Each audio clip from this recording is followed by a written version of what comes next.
بنقرأ في صلاة الفجر في الركعة الأولى سورة السجدة، وفي الركعة الثانية سورة الإنسان، وإحنا هنقرأ جزء من دي وجزء من دي.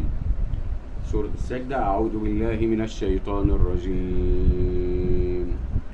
ولو شئنا لآتينا كل نفس هداها ولكن حق القول مني لأملأن جهنم من الجنة والناس أجمعين فذوقوا بما نسيتم لقاء يومكم هذا إنا نسيناكم وذوقوا عذاب الخلد بما كنتم تعملون.